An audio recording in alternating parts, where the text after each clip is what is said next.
جو حضور جا کر غار حرا میں کیا کرتے تھے وہ اعتکاف تھا حضور کا، مکی دور کا اعتکاف،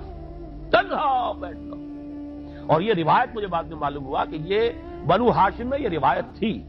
حضور کے دادا بھی جا کر وہاں پر غار حرا میں بیٹھا کرتے تھے، یہ ان کی ایک خاندانی روایت چلی آ رہی تھی۔ یہ جگہ تھی اور وہ جگہ ایسی ہے عجیب سی، اب تو خیر بڑی بڑی عمارتیں حائل ہو گئی ہیں، ورنہ میں نے جب پہلا حج کیا تھا سن 62 میں تو میں نے اس وقت جا کر دیکھا تھا، واقعتاً سیدھا کعبہ نظر آتا وہاں سے اور کچھ درمیان میں نہیں۔ جیسے اس کو سلٹ لیمپ کہتے ہیں، وہ غار ہے ہی ایسی کہ سامنے ایک دراڑ سی بس کھلی ہوئی ہے، یہ اس کے اندر سے وہاں بیٹھ جائیے سیدھی نگاہ خانہ کعبہ پڑ جاتی ہے، تو کعبے کا مراقبہ بھی کیا جا سکتا تھا وہاں بیٹھ کر، دیکھنا کعبے کو دیکھنا عبادت ہے، اور پھر اس یکسوئی کے ساتھ کوئی نہیں، کعبے میں ہے تو نہ معلوم کیا کچھ اور ہو رہا ہے، لیکن یہ کہ وہاں تو آپ بیٹھے ہوئے، وہ اعتکاف،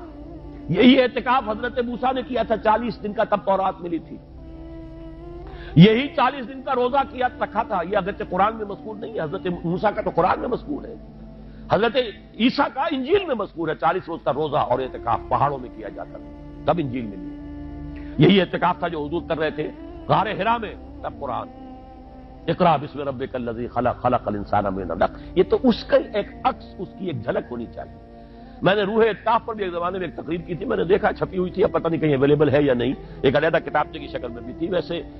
عظمت سیام و قیام رمضان مبارک پر بھی میرا کتابچہ ہے، عظمت صوم جس میں کہ پھر میں نے یہ انسان کے دو وجود اس کے بارے میں بھی خاصی وضاحت کے ساتھ گفتگو کی، وہ بھی میرا کتابچہ ہے، شاید باہر اس پہ ہوں گے۔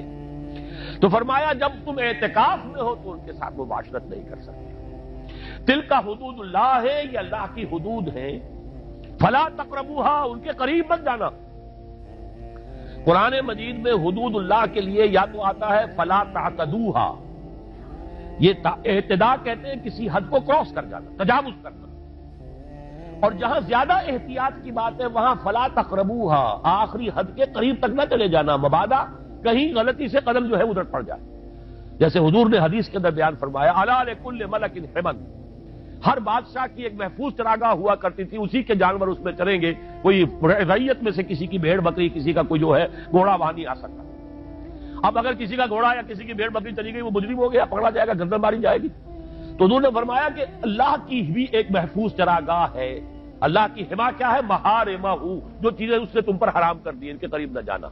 تو دیکھو اگر کوئی چرواہا اپنی بھیڑوں بکریوں کو بالکل آخری حد تک لے جائے گا، اس بادشاہ کی جو وہ حد ہے،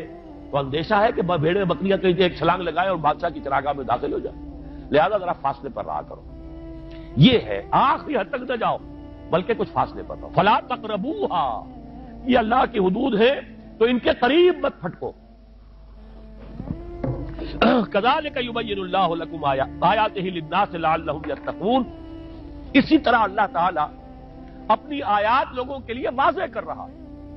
تاکہ وہ بچیں، تقویٰ کی روش اختیار کریں، حدود الہی کا احترام کریں،